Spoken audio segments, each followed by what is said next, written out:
കല്യാണ കച്ചേരി. തിരികെ വീടെത്തും വരെ അവരിരുവരും പരസ്പരം ഒന്നും തന്നെ സംസാരിച്ചിട്ടില്ല. കാർത്തിക്കിൻ്റെ അവഗണനയോർത്ത് ഭൂമിക്ക് നന്നായി വിഷമം വന്നിരുന്നു. കാർത്തിക്കിൻ്റെ വീട്ടുമുറ്റത്തേക്ക് കാർ നിർത്തിയതും ധൃതിയിൽ ഡോർ തുറന്ന് ഭൂമി പുറത്തേക്കിറങ്ങി. കാർത്തിക്കിനെ ഒന്ന് നോക്കുക പോലും ചെയ്യാതെ നേരെ അകത്തേക്ക് കയറിപ്പോയവൾ. ലിവിംഗ് റൂമിലിരിക്കുന്ന പ്രതീക്ഷിക്കാത്ത അതിഥികളെ കണ്ട് അവൾ അവിടെ തന്നെ നിന്നു. അവളുടെ കണ്ണുകൾ വിടർന്നു. ചുണ്ടിലൊരു നിറപുഞ്ചിരിയോടെ അവൾ ഓടി അവർക്കടുത്തേക്ക് ചെന്നു. അമ്മേ, അച്ഛ, ഇതെപ്പോ വന്നു? വരുന്ന കാര്യമൊന്നും എന്നോട് പറഞ്ഞില്ലല്ലോ. ഒരു കള്ളപ്പരിഭവത്തോടെ ഭൂമി അവരോട് ചോദിച്ചു. ഞങ്ങൾ കുറച്ച് മുൻപ് വന്നതേ ഉള്ളൂ. കാർത്തിമോനാണ് ബസ് സ്റ്റാൻഡിൽ നിന്ന് ഞങ്ങളെ ഇവിടെ കൊണ്ടുവന്നത്. അതിനുശേഷം മോളെ വിളിക്കാൻ വീണ്ടും കോളേജിലേക്കും വന്നത്. ഭൂമിയുടെ അമ്മ അത് പറഞ്ഞുകൊണ്ടിരുന്ന സമയത്ത് കാർത്തി അകത്തേക്ക് കയറി വന്നത്. അവളുടെ മിഴികൾ വിശ്വാസം വരാത്തതുപോലെ കാർത്തിക്കിനെ ഒന്ന് നോക്കി. അവനൊരു ചെറു നോട്ടം കൊണ്ട് പോലും അവളെ കടാക്ഷിച്ചതുമില്ല. കാർത്തി എല്ലാവരെയും നോക്കി ഒന്ന് ചിരിച്ചുകൊണ്ട് മുകളിലേക്കുള്ള സ്റ്റെപ്പ് കയറാൻ തുടങ്ങുകയായിരുന്നു. അപ്പോഴാണ് സുഭദ്ര പിന്നിൽ നിന്ന് വിളിച്ചത്. ഡാ, ചായ കുടിച്ചിട്ട് പോ. ഇപ്പോൾ വേണ്ടമ്മേ, ഞാൻ ഫ്രഷ് ആയിട്ട് വന്നിട്ട് കുടിക്കാം. അവരെ നോക്കി അത് പറഞ്ഞ ശേഷം കാർത്തി വീണ്ടും മുകളിലേക്ക് നടന്നുപോയി. മോൾക്ക് ചായ എടുക്കട്ടെ? സുഭദ്ര ഭൂമിയോടായി ചോദിച്ചു. എനിക്കിപ്പോൾ വേണ്ടമ്മേ, ഞാനും ഫ്രഷായി വന്നിട്ട് കുടിക്കാം. കാർത്തി പോയ വഴിയെ നോക്കിയാണ് ഭൂമി അത് പറഞ്ഞത്. അമ്മേ, ഞാനിപ്പോൾ വരാം. ഭൂമിയുടെ അമ്മയോടായി അതും പറഞ്ഞുകൊണ്ട് അവൾ കാർത്തിക്ക് പിന്നാലെ ബാഗുമായി വേഗം മുറിയിലേക്ക് കയറി ചെന്നു. അവൾ ചെന്നപ്പോൾ തന്നെ കാർത്തി ഫ്രഷ് ആകാൻ അകത്തേക്ക് കയറിപ്പോയിരുന്നു. അവൻ കുളിച്ചിട്ട് തിരിച്ചു വന്നതും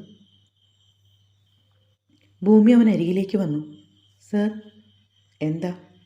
നനഞ്ഞ മുടി ചീകി ഒതുക്കിനിടയിൽ അവനത്ര താല്പര്യമില്ലാതെ ചോദിച്ചു. ഒന്നുമില്ല.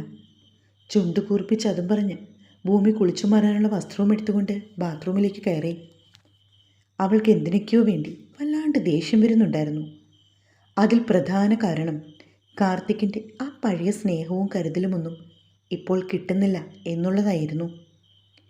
മനസ്സുകൊണ്ട് എപ്പോഴേക്കോ അവൾ അവനെ പ്രണയിച്ചിരുന്നുവെന്ന് അവൾക്കിപ്പോഴാണ് പൂർണ്ണമായി ബോധ്യമായത്. ഇടയ്ക്കൊക്കെ കാർത്തി അടുത്തേക്ക് വരുമ്പോഴും ചേർത്ത് പിടിക്കുമ്പോഴും അതൊക്കെ വല്ലാത്തൊരു അസ്വസ്ഥതയായി തോന്നിയവൾക്ക് അനുപമയുടെ സ്വഭാവം ശരിയല്ലെന്ന് സുമിയിൽ നിന്നറിഞ്ഞ ശേഷം കാർത്തിക്കിനെ ഏതു വിധേനയും അനുപമയുമായിട്ടുള്ള ബന്ധത്തിൽ നിന്ന് പിന്തിരിപ്പിക്കണമെന്ന് മനസ്സിൽ തോന്നിയിരുന്നു. പക്ഷെ അവളുടെ മനസ്സിലെ ആശകളെല്ലാം ഇപ്പോൾ വെള്ളത്തിൽ വരച്ച വര പോലെയായി മാറിയിരിക്കുകയാണ്. പെട്ടെന്നാണ് അവൾക്ക് ഓർമ്മ വന്നത് രാവിലെ കാർത്തി അവൾക്ക് നൽകിയ ഗിഫ്റ്റിനെ കുറിച്ച്. കുളിച്ചിറങ്ങുമ്പോൾ അത് എന്താണെന്ന് തുറന്നു നോക്കാമെന്ന് അവൾ മനസ്സിൽ ഉറപ്പിച്ചു. കാർത്തി തനിക്ക് ആദ്യമായി സമ്മാനിച്ചത് എന്താകുമെന്ന് അറിയുവാനുള്ള ആകാംക്ഷയിൽ അവളുടെ ഉള്ളു തുടിച്ചു.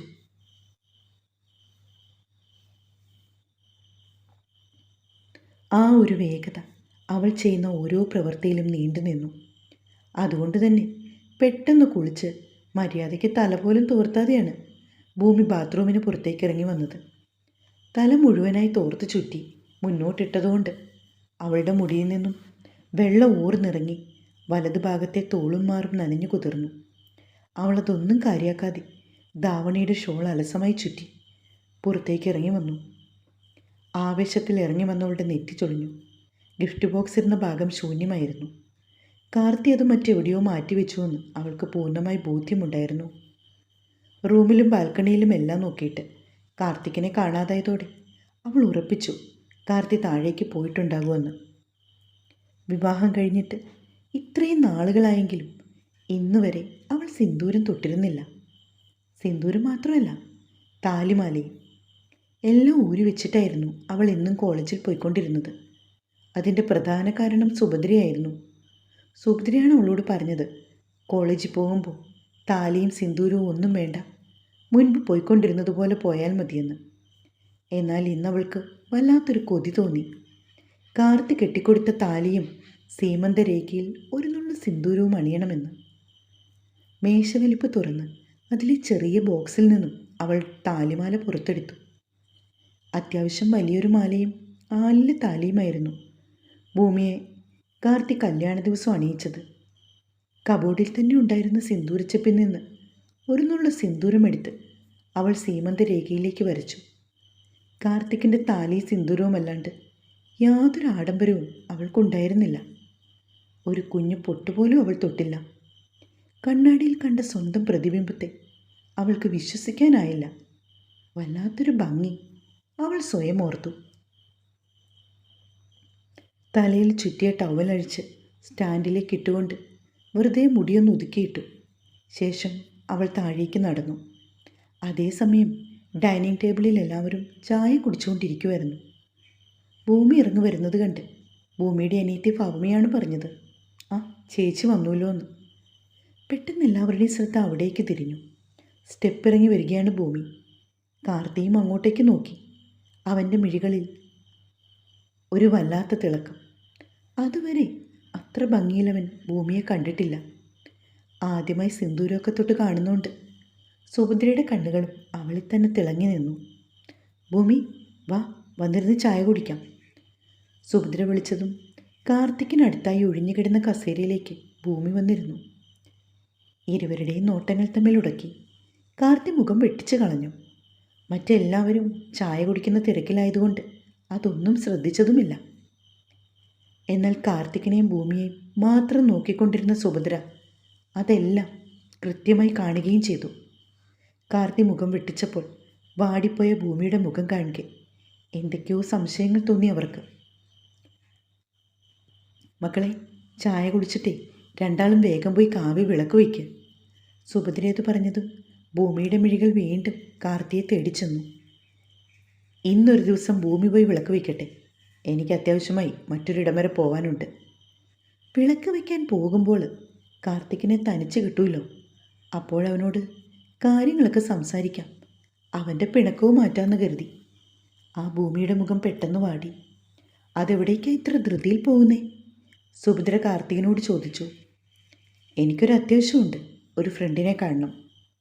തിരുമേനി പറഞ്ഞതല്ലേ 7 ദിവസം കൃത്യമായി നിങ്ങൾ രണ്ടുപേരും പോയി കാവൽ വിളക്ക് വയ്ക്കണമെന്ന്. ഇന്നിപ്പോൾ 5 ദിവസമേ ആയിട്ടുള്ളൂ, ഇനിയും കിടക്കുന്ന 2 ദിവസം. എന്താമ്മേ, നാളെയും മറ്റന്നാളും ഞങ്ങൾ ഒരുമിച്ച് പോയി വെച്ചോളാം. ഇന്ന് എനിക്ക് പറ്റത്തില്ലെന്നല്ലേ ഞാൻ പറഞ്ഞുള്ളൂ. സാറിന് എന്തെങ്കിലും അത്യാവശ്യം ഉണ്ടെങ്കിൽ സാറ് പൊയ്ക്കോട്ടമ്മേ, ഞാൻ ഒറ്റയ്ക്ക് പോയി വിളക്ക് വെച്ചോളാം. ആ സമയം അവർ തമ്മിൽ ഒരു മുഷിഞ്ഞ സംസാരം ഉണ്ടാവേണ്ടെന്ന് കരുതി ഭൂമി ഇടയ്ക്ക് കയറി ഇടപെട്ടു. കാവിലെ തെളിച്ചമില്ലാത്ത അന്തരീക്ഷത്തിലൂടെ അത്ര തെളിച്ചമില്ലാത്ത മുഖത്തോടെ ഭൂമിയും നടന്നു. അവൾക്ക് കണ്ണുകൾ നിറഞ്ഞു വരുന്നുണ്ട്. ഇപ്പോൾ കടന്നു പോകുന്ന സന്ദർഭം അതൊട്ടും താങ്ങാൻ പറ്റാത്തതുപോലെ.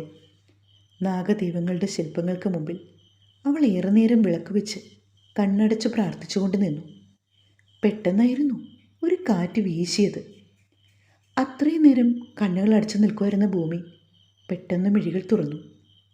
കാറ്റ് നന്നായി വീശുന്നുണ്ട്. പ്രകൃതി ഒരു മഴയ്ക്കുള്ള വട്ടം കൂട്ടി തുടങ്ങുകയായിരുന്നു. പെട്ടെന്ന് ഭാവമാറ്റം സംഭവിച്ച പ്രകൃതിയെ അവിശ്വസനീയതയോടെ ഭൂമി നോക്കി നിൽക്കുകയാണ്. കാവിലെ മഞ്ചാടിമരം വീശിയടിക്കുന്ന കാറ്റിനനുസരിച്ച് മഞ്ചാടി മണികൾക്ക് ജന്മം കൊടുത്തുകൊണ്ടേയിരുന്നു. മഞ്ചാടികൾ ഒരു മഴ പോലെ ഭൂമിയിലേക്ക് പെയ്തിറങ്ങുന്ന കാഴ്ച. വല്ലാത്തൊരു അത്ഭുതത്തോടെയാണ് അവളത് നോക്കി നിൽക്കുന്നത്. കരിയിലെ തുണ്ടുകൾക്ക് മുകളിൽ രക്തത്തുള്ളികൾ പോലെ കിടക്കുന്ന മഞ്ചാടി മണികൾ ആവേശത്തോടെ ഉള്ളം കയ്യിലേക്ക് പെറുക്കിയെടുക്കുമ്പോഴേക്കും മഴ പെയ്തു തുടങ്ങിയിരുന്നു. ഓടി മരച്ചോട്ടിലേക്ക് കയറും മുമ്പ് ഭൂമിയെ പൂർണ്ണമായും മഴ നനച്ചു കളഞ്ഞിരുന്നു. മഴയിൽ നനഞ്ഞൊട്ടി കുതിർന്ന് നിന്നപ്പോൾ 4 ദിവസം മുമ്പ് കാർത്തിക്കിനൊപ്പം കാവിൽ വിളക്കി വയ്ക്കാൻ വന്ന നിമിഷം അതവൾക്ക് ഓർമ്മ വന്നു. പൊടുന്നനെ ഭൂമിയുടെ കണ്ണുകൾ നിറഞ്ഞൊഴുകി. കണ്ണിലൂടെ പടർന്നൊഴുകിയ ചൂട് മുഖത്ത് പറ്റിച്ചേർന്ന മഴത്തുള്ളികളുമായി കൂടിക്കലർന്നു. കാവിലെ വലിയ മരത്തിന് കീഴെ നാഗദൈവങ്ങളെ നോക്കി അവൾ മൗനമായി പ്രാർത്ഥിച്ചുകൊണ്ട് നിന്നപ്പോഴാണ് അടുത്തൊരാളനക്കം അറിയുന്നത്. മുഖം ചെരിച്ചു നോക്കിയില്ലെങ്കിൽ പോലും അതാരാകുമെന്ന് അവൾക്ക് വ്യക്തമായി അറിയായിരുന്നു. നിമി നേരത്തിനുള്ളിൽ ഒരു കുടയുടെ ആവരണം അവളുടെ തലയ്ക്ക് മുകളിലേക്ക് വന്നു. മഴ പെയ്തു തുടങ്ങിയപ്പോൾ നിനക്ക് വീട്ടിലേക്ക് വരാൻ പാടില്ലായിരുന്നോ? ശക്തമായ മഴച്ചീളുകൾക്കിടയിലൂടെ കാർത്തിക്കിൻ്റെ ശബ്ദം അവളുടെ കാതുകളെ പൊതിഞ്ഞു. സാറെന്തിനാ വന്നേ? എവിടെയോ പോകാനുണ്ടെന്നല്ലേ പറഞ്ഞത്? പിന്നെ ഈ മഴ ഇത് ഞാൻ മനഃപൂർവ്വം നനഞ്ഞതാ. അവൻ്റെ ആ സംസാരം തീരെ പിടിക്കാത്തതുപോലെ ഭൂമി പറഞ്ഞു. മഴ നനഞ്ഞ് എന്തെങ്കിലും അസുഖം വന്നാൽ ഞാൻ തന്നെ വേണ്ടേ നോക്കാൻ? വീണ്ടും കാർത്തിയുടെ ശബ്ദം. വേണ്ട, എന്നെ ആരും നോക്കണ്ട. ചെറിയൊരു പരിഭവത്തിൽ ഭൂമി പറഞ്ഞു. വാ, വീട്ടിലേക്ക് പോകാം. അവളുടെ ആ പരിഭവം കണക്കിലെടുക്കാതെ കാർത്തിയും പറഞ്ഞു. ഞാൻ വരുന്നില്ല. വരാതെ പിന്നെ നീ ഇവിടെ തന്നെ നിൽക്കാൻ തീരുമാനിച്ചോ? ആ, തീരുമാനിച്ചു. എങ്കിൽ നിൽക്ക്. രാത്രിയാവുമ്പോൾ സർപ്പങ്ങളും അണലിയും ഒക്കെ വരും, നിനക്കൊരു കൂട്ടുമാകും. പെട്ടെന്ന് കാർത്തി അത് പറഞ്ഞപ്പോൾ ഭൂമിക്കൊരു ഭയം തോന്നിയെങ്കിലും അതവൾ തൻ്റെ മുഖത്ത് കാണിച്ചില്ല. നീ വരുന്നോ? വരുന്നെങ്കിൽ വന്ന് കുടയിൽ കയറ്. മഴ കൂടുതൽ ശക്തമാകുന്നു നോക്കി കാർത്തി പറഞ്ഞു.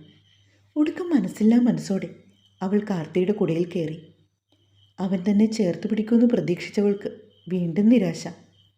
വീടെത്തും വരെ അവൻ്റെ കരസ്പർശം തന്നെ തേടിയെത്തുമെന്ന് പ്രതീക്ഷിച്ചവൾക്ക് തെറ്റിപ്പോയി. ഇത്രയൊക്കെ പിണക്കം കാണിക്കാൻ വേണ്ടി സാറിനോട് ഞാൻ എന്ത് തെറ്റാ ചെയ്തത്? എത്ര ആലോചിച്ചിട്ടും ഭൂമിക്കൊരു മറുപടി കിട്ടിയില്ല. കാർത്തി പോയി ഏറെ നേരമായിട്ടും അവരിരുവരെയും കാണാത്തത് കൊണ്ട് ഉമ്മറപ്പടിയിൽ നോക്കി നിൽക്കുവാണ് സുഭദ്ര. അവർക്കൊപ്പം ഭൂമിയുടെ അമ്മയുമുണ്ട്. അപ്പോഴാണ് ഇരുവരും അങ്ങോട്ടേക്ക് വന്നത്. എന്താ മക്കളെ നിങ്ങൾ ഇത്രയും താമസിച്ചത്? അത് അത് എന്ത് പറയണമെന്നറിയാതെ ചെറിയൊരു വിക്കലോടെ നിന്നു ഭൂമി. അതൊക്കെ പോട്ടെ കാർത്തി, നീ മഴയ്ക്ക് മുമ്പ് കുടയായിട്ട് പോയതല്ലേ, എന്നിട്ടും ഈ കുട്ടി എങ്ങനെ നനഞ്ഞേ? കാർത്തിയോടായി സുഭദ്ര അത് ചോദിച്ചതും കള്ളം ചെയ്ത കുട്ടിയെപ്പോലെ മുഖം കുനിച്ചു കളഞ്ഞവൾ. അത് ഞാനവിടെ എത്തും മുമ്പ് മഴ പെയ്തു. അപ്പോഴേക്കും ഭൂമി മുഴുവൻ നനഞ്ഞു. ഭൂമിയുടെ കൈക്കുള്ളിൽ ഇറുക്കിപ്പിടിച്ചിരിക്കുന്ന മഞ്ചാടി മണികൾ അത് കണ്ടപ്പോഴേക്കും സുഭദ്രയ്ക്ക് കാര്യങ്ങൾ ഏകദേശം മനസ്സിലായി. അവിടെ നിന്ന് സമയം കളയാതെ രണ്ടുപേരും അകത്തേക്ക് കയറി വാ. ഭൂമി, വേഗം റൂമിൽ പോയി തലയൊക്കെ നല്ലോണം തോർത്ത് വസ്ത്രവും മാറ്. പനി പിടിക്കാൻ ഇതു മതി. ഭൂമി അകത്തേക്ക് കയറിയപ്പോഴാണ് അവൾ കണ്ടത് ലിവിംഗ് റൂമിൽ തനിക്കായി ഒരുക്കി വെച്ചിരിക്കുന്ന കേക്കും മറ്റു സാധനങ്ങളും. ഭൂമിയുടെ കണ്ണുകൾ കാർത്തികിനെ തേടി. കാർത്തി, നീയും പോയി വസ്ത്രം മാറ്. ഷർട്ട് മുഴുവൻ നനഞ്ഞു. ഭൂമിക്ക് അല്പനേരം കാർത്തികിൻ്റെ പ്രസൻസ് വേണമെന്ന് മനസ്സിലായതോടെയാണ് സുഭദ്ര അങ്ങനെ പറഞ്ഞത്. കാർത്തി വസ്ത്രം മാറാൻ മുകളിലേക്ക് പോയി. അത് കണ്ടതും അവന് പിന്നാലെ ഭൂമിയും. പെട്ടെന്ന് കാർത്തിയെ തനിച്ച് കിട്ടിയതും അവൾ അവനെ നോക്കി. എനിക്കുള്ള ബർത്ത്ഡേ ഗിഫ്റ്റ് എവിടെ? ഏത് ഗിഫ്റ്റ്? കാർത്തി ഒരു മറുചോദ്യം ചോദിച്ചവളോട്. രാവിലെ എനിക്ക് തന്ന ഗിഫ്റ്റ്. ആ, അത് നിനക്ക് വേണ്ടല്ലോ. അതുകൊണ്ടല്ലേ ഒരാൾ സ്നേഹത്തോടെ തന്നിട്ട് ഒന്ന് തുറന്നുപോലും നോക്കാതെ അത്രയും അലക്ഷ്യമായിട്ട് അത് ടേബിളിൽ വെച്ചിട്ട് പോയത്. കാർത്തിയുടെ ചോദ്യത്തിന് മുൻപിൽ ഭൂമി ഒന്ന് പതറിപ്പോയി. എവിടെ നിന്ന് കാര്യങ്ങൾ തുറന്നു പറഞ്ഞു തുടങ്ങണമെന്ന് ഒരു ഊഹവുമില്ലായിരുന്നു അവൾക്ക്. സർ, ഞാൻ ശരിക്കും എൻ്റെ അപ്പോഴത്തെ അവസ്ഥ. അവൾ പറഞ്ഞു തുടങ്ങിയപ്പോൾ തന്നെ ഭൂമിയുടെ അനിയത്തി വന്നിട്ട് അവരുടെ റൂമിൻ്റെ വാതിലിൽ കൊട്ടി. ചേച്ചി, അവിടെ എല്ലാവരും വിളിക്കുന്നു നിങ്ങളെ. കേക്ക് കിട്ടിയാൻ വരൂ. പെട്ടെന്ന് എന്തോ ഓർമ്മ വന്നതുപോലെ ഒരു ജോഡി ഡ്രസ്സും കയ്യിലെടുത്ത് ഭൂമി വാഷ്റൂമിലേക്ക് കയറി. അവൾ തിരികെ ഇറങ്ങുമ്പോൾ കാർത്തി താഴേക്ക് പോയിരുന്നു. താഴെ എല്ലാവരും വട്ടം കൂടി നിന്നു. ഭൂമി കേക്ക് കട്ട് ചെയ്തു. കാർത്തി അതിൽ നിന്നൊരു നുള്ളെടുത്ത് അവളുടെ വായിലേക്ക് വെച്ചു കൊടുത്തു. പിന്നീട് ഓരോരുത്തരായി അവൾക്ക് മധുരം കൊടുത്തു. ശേഷം ഭക്ഷണം കഴിച്ചിട്ടാണ് എല്ലാവരും അവരവരുടെ റൂമിലേക്ക് പോയത്. അതേസമയം ലിവിംഗ് റൂമിൽ തന്നെ എന്തോ ആലോചനയോടെ ഇരിക്കുന്ന ഭൂമിയെ കണ്ടുകൊണ്ടാണ് സുഭദ്ര അവരുടെ റൂമിലേക്ക് പോകാൻ വന്നത്. അല്പനേരത്തെ ആലോചനയ്ക്ക് ശേഷം സുഭദ്ര ഭൂമിയെ വിളിച്ചു. മോള് എന്താ കിടക്കുന്നില്ലേ? ഉണ്ട്. പിന്നെന്താ ഇവിടെ ഇരുന്ന് സമയം കളയുന്നത്? നാളെ കോളേജിൽ പോകേണ്ടതല്ലേ? അതെ. ചെന്ന് കിടന്നുറങ്ങു കൂട്ടി. അവളെ നിർബന്ധിച്ച് മുകളിലേക്ക് പറഞ്ഞയച്ചു വിട്ടത് സുഭദ്രയാണ്. ഭൂമി ചെല്ലുമ്പോൾ കാർത്തി ലാപ്പ് മടിയിൽ വെച്ചുകൊണ്ട് കട്ടിൽപ്പടിയിൽ ചാരിയിരുന്ന് ലാപ്പിൽ എന്തോ ടൈപ്പ് ചെയ്യുകയാണ്. കുറച്ചു നേരം അവൾ കാർത്തിക്കിനെ തന്നെ നോക്കി. മുറിയിലേക്ക് കയറുന്ന വാതിൽപ്പടിയിൽ അങ്ങനെ തറഞ്ഞു നിന്നു. കിടക്കുന്നില്ലേ? കാർത്തിക്കിൻ്റെ ആ ചോദ്യത്തിന് മറുപടിയൊന്നും പറയാതെ ഭൂമി കട്ടിലിൻ്റെ ഒരു കോണിലേക്ക് കയറിക്കിടന്നു. അവളുടെ കണ്ണുകൾ എന്തിനോ വേണ്ടി നേറിപ്പുകഞ്ഞു. കരച്ചിൽ ചീളുകളുടെ ശബ്ദം പുറത്തേക്ക് വരാതിരിക്കാൻ അവൾ മുഖം തലയണിയിലേക്ക് അമർത്തി വെച്ചു. കാർത്തിക്കിന് മനസ്സിലായി ഭൂമി കരയുകയാണെന്ന്. ഭൂമി, അവൻ അവളെ തട്ടി വിളിച്ചു. എടോ, ഇങ്ങോട്ട് നോക്ക്, ഞാനൊരു കാര്യം പറയട്ടെ. വേണ്ട, എന്നോടൊന്നും പറയണ്ട, അവൾ വിതുമ്പി. ഇങ്ങോട്ട് നോക്ക് ഭൂമി, അവൻ അവളുടെ ചുമലിൽ തട്ടി വിളിക്കുകയാണ്. വേണ്ടെന്ന് പറഞ്ഞുല്ലോ, എന്നെ ആരും വിളിക്കുകയും വേണ്ട. ഇടറി തുടങ്ങിയ ഭൂമിയുടെ ശബ്ദം കേൾക്കെ കാർത്തിക്കിനും ഉള്ളു നൊന്തു.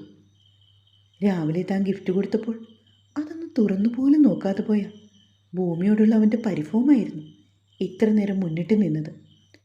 എന്നാൽ ഭൂമി കരഞ്ഞു കളയുമെന്ന് അവൻ സ്വപ്നത്തിൽ പോലും കരുതിയിരുന്നില്ല. അവളുടെ കണ്ണുനീരിൽ ചെക്കൻ്റെ ഹൃദയം വേദനിച്ചു.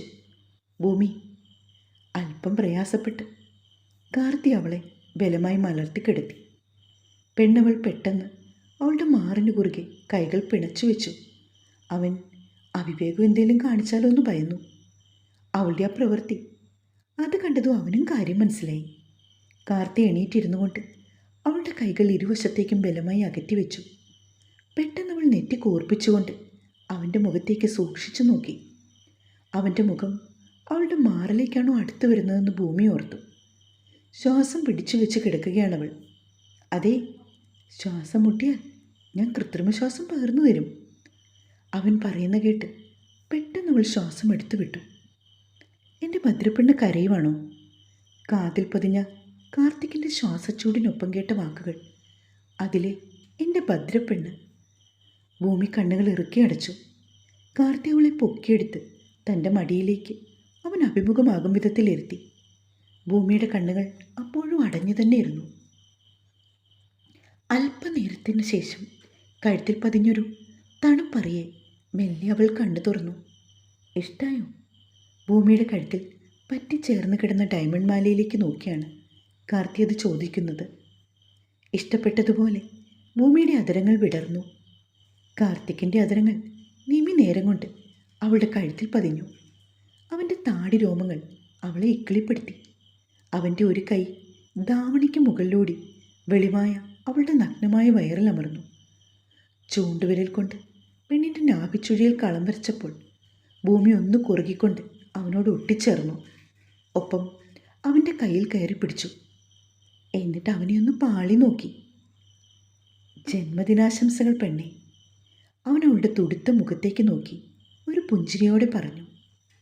തുടരും. ഇഷ്ടമായോ ആവോ? ഇന്നലെ കുറേ സമയം നോക്കി, പോസ്റ്റ് ചെയ്യാൻ സാധിച്ചില്ല. സോറി കേട്ടോ. പറ്റുമെങ്കിൽ ഇന്ന് വൈകിട്ട് നമുക്ക് ഒരു പാട്ട് കൂടി ഇടാം. നിങ്ങൾ സപ്പോർട്ട് ചെയ്യണേ, ലൈക്കും കമൻറ്റും. ഒപ്പം നമ്മളുടെ ചാനൽ ഒന്ന് ഫോളോ ചെയ്യണേ. സ്നേഹത്തോടെ നിങ്ങളുടെ സ്വന്തം മിത്രവിന്ദ.